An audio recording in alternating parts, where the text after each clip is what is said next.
किसान बिल के बढ़ते विरोध को थामने के लिए अब भारतीय जनता पार्टी ने भी अपनी रणनीति बनाना शुरू कर दी है।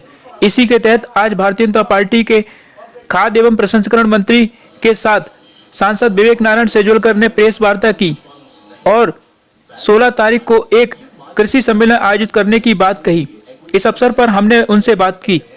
ग्वालियर जिले के सांसद श्री विवेक नारायण सेजोलकर जी हमारे साथ में हैं और किसान कानून जिस तरीके से लेकर के विवाद हो रहा है उसको लेकर के आज प्रेस कॉन्फ्रेंस जो की गई है भारतीय जनता पार्टी के द्वारा, उसके बारे में थोड़ी सी जानकारी लेंगे। सर बताइए कि जो विवाद हो रहा है इसके पीछे आपको क्या कारण नजर आ रहे हैं? देखिए, इसके पीछे एक तरफ तो किसानों को जानकारी नहीं है और जानकारी लोग उनको मिलने नहीं देना चाहते हैं, उनको लगातार भ्रम में रखने की स्थिति बनाए रखना चाहते हैं। जो कानून 3 नए कानून बने हैं, सबसे पहली बात तो ये है कि जो पुरानी व्यवस्था है वो पुरानी व्यवस्था सरकार कतई बंद करने नहीं जा रही। ये बात कई बार हमारे माननीय नरेंद्र सिंह स्पष्ट कर चुके, सरकार बंद स्पष्ट कर चुकी। चाहे MSP पर खरीद की बात हो, चाहे मंडियों की बात हो, ये व्यवस्था चालू रहेंगी। किसान के लिए उसकी चॉइस है कि अगर वो मंडी के बाहर बेचना चाहता है तो सरकार ने उसको आज़ादी दी है। इस कानून के माध्यम से सरकार पर कोई पाबंदी नहीं है, उल्टे आज़ादी दी गई है। अब एक किसान पर डिपेंड करता है कि वो उस आज़ादी का प्रयोग करना चाहता है कि नहीं करना चाहता है। अगर वो नहीं करना चाहता है तो उसको पूरी छूट है कि वो मंडी में ही अनाज बेचे, MSP पर भी वो जितनी खरीद सरकार करे उतनी सरकार को बेचे।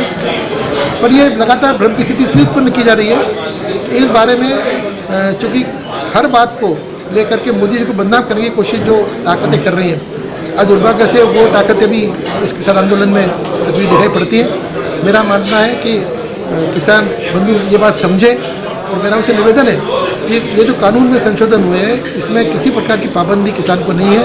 पुरानी व्यवस्था कभी बंद नहीं होगी, सरकार कई बार इस बारे में आश्वस्त कर चुकी है। इसके बाद भी जो 3 नए कानून बने हैं उस पर किसी प्रकार के मतलब करेक्शन की ज़रूरत है, किसी प्रकार के उसमें बदलने की ज़रूरत है या जोड़ने की ज़रूरत है, तो इसके लिए सरकार पूरी तरह से ओपन है। हमारे मंत्री, कृषि मंत्री माननीय नरेंद्र सिंह तोमर जी कई बार इस बात को कह चुके हैं। अगर किसी प्रकार की शंका है कि उसमें बदलाव चाहते हैं तो किसान बात करें मंत्री से, सरकार से। आपने कहा जैसे बात करें, अभी कई बार मीटिंग हो चुकी है केंद्रीय मंत्री के साथ भी। किसानों का जो डर है कि जो बड़े उद्योगपति हैं वो कैप्चर कर लेंगे पूरे जो हमारे कृषि जो विभाग है उसको, तो ऐसा लग रहा है आपको कि जो कृषि जो हो रही है उसको प्राइवेटीकरण किया जा रहा है, ऐसा कुछ शंका है? देखिए, जो नए जो कानून बने हैं उसमें किसानों के हितों का पूरा ख्याल रखा गया है और इस प्रकार की कोई स्थिति नहीं बनेगी, ये सुनिश्चित किया गया। इसका अच्छे से जहाँ तक कॉन्ट्रैक्ट फार्मिंग की अगर आप बात कर रहे हैं तो उसमें ज़मीन पर किसी प्रकार की आँच किसान के नहीं आएगी। जो एग्रीमेंट होगा, कॉन्ट्रैक्ट होगा, वो फसल का होगा, फसल तक ही सीमित रहेगा। और इतना ही नहीं है, जो फ़ायदा होने वाला होगा उसका भी शेयर किसान को मिलेगा और पूरी तरह इस बात को सुनिश्चित किया गया है कि किसान का इसमें हित सुरक्षित हो। पर मेरा तो ये भी मानना है कि इसमें अगर किसी प्रकार के संशोधन चाहते हैं किसान भाई तो उसके लिए भी सरकार तैयार है, किसान आकर के उसके सजेशन दें। क्या आपको लग रहा है इसमें कांग्रेस, वामपंथी और आम आदमी पार्टी जिस तरह सपोर्ट कर रही है इसमें बाहरी ताकतें भी हैं जो किसानों को बरगला रही हैं? देखिए, जो समाचार मिल रहे हैं उससे ऐसा लगता है कि कुछ लोग जो हैं वो एक तरह से इसका गैरफायदा उठा करके किसानों का आंदोलन जो चल रहा है उसके पीछे अपनी रोटियां सीखना चाहते हैं। मैं आपके माध्यम से किसानों को भी आगाह करना चाहूँगा कि ऐसे लोगों से बचें और सरकार से बात करके इसका हल निकालें। आप ग्वालियर के सांसद हैं, ग्वालियर से भी कुछ किसान अभी आंदोलन में गए हैं, बाकी कुछ जाने की तैयारी कर रहे हैं, उनसे आप क्या अपील करना चाहेंगे कि वो वापस आ जाएं या जो जाने वाले हैं वो ना जाएं? क्या अपील करना चाहेंगे? वो बिल्कुल नहीं जाएं। ये जो किसानों के लिए जो नए कानून बने हैं ये पूरी तरह किसानों के हित में है। और एक सबसे बड़ी बात जो बार बार मैं ये कहना चाह रहा हूँ कि अगर आज कोई किसान चाहता है कि इन तीनों कानूनों के माध्यम से वो कोई लाभ नहीं उठाना चाहते, वो पुरानी व्यवस्था पर चलना चाहते हैं तो चले, पूरी छूट उनको है। मंडियाँ बंद नहीं की जा रही, MSP पर खरीद होती रहेगी। ये भी अत्यंत खुशी की बात है कि पिछले दिनों रिकॉर्ड खरीद सरकार ने की है और ये भी एक रिकॉर्ड है, चाहे पंजाब हो, चाहे मध्य प्रदेश हो, चाहे देश के अनेक प्रांत हो, सब जगह रिकॉर्ड खरीदी की गई है। तो MSP नहीं रहेगा, खरीद बंद हो जाएगी, ये जो शंकाएं व्यर्थ है। अच्छा, ज़्यादातर किसान इसमें पंजाब और हरियाणा के ज़्यादा हैं, UP, MP और अन्य प्रांतों के इसमें बहुत कम संख्या में। क्या लग रहा है कि जो और बाकी जगहों के किसान हैं वो इसमें शामिल नहीं हो पा रहे, मतलब उनको लग रहा है कि उनको समझ में आ गया है कानून? देखिए, मोटी मोटी बात बार बार जो हम समझाने की कोशिश कर रहे हैं कि इस कानून के द्वारा किसानों पर कोई पाबंदी नहीं है। आंदोलन तब हो ना, तकलीफ तब हो जब कोई पाबंदी लगाई जाए। जब कोई पाबंदी लगाई नहीं जा रही है, पुरानी व्यवस्था चलती रहेगी तो किसी को क्यों आपत्ति होना चाहिए? और ये बात हम बार बार किसानों को समझाने का प्रयास कर रहे हैं। तो आपको लग रहा है कि समाधान निकल जाएगा? समाधान निश्चित निकलेगा। और जिस तरह की खबरें आ रही हैं उसमें हम मान सकते हैं कि आने वाले समय में समाधान निकलेगा।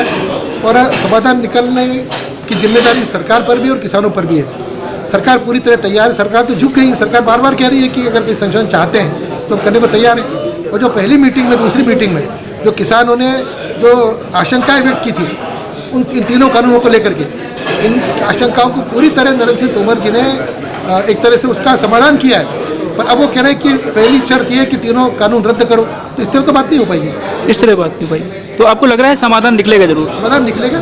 सरकार झुकी। अच्छा, भारतीय जनता पार्टी ने अभी एक रणनीति बनाई है जिसके तहत हर स्तर पर जाकर के लोगों को समझाने की, किसानों को समझाने की रणनीति बनाई है। क्या आज की प्रेस वार्ता इसी संदर्भ में? यही बात जनता तक जाए और लोग इस बात को समझें, किसान इस बात को समझें। देखिए, जनता में भी बहुत भ्रम है। आज जनता जो है वो वास्तव में जहाँ जहाँ पर इस तरह के आंदोलन हो रहे हैं वहाँ जनता भी काफ़ी एक तरह से नुकसान हो रहा है, दिक्कतें हो रही हैं।